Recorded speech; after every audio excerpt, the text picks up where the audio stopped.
चान सा मिथिला उतार को, शीतल मधुरी मैथिली बाजब विचार को। हम आन लेलम चान सा मिथिला उतार को, शीतल मधुरी मैथिली बाजब विचार को। मिथिलाए अपन धाम छे राखब संभार को, शीतल मधुरी मैथिली बाजब विचार को। हम आन लेलम चान सा मिथिला उतार को, शीतल मधुरी मैथिली बाजब विचार को।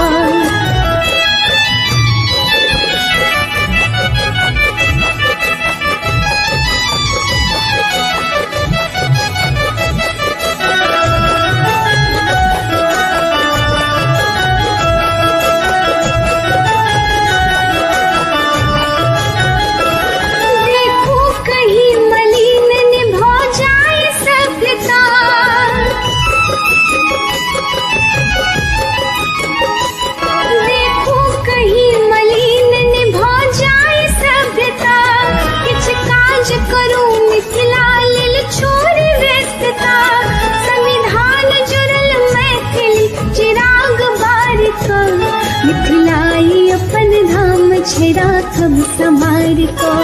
हम आन लेलम चान सा मिथिला उतार को, शीतल मधुरी मैथिली बाजब विचार को।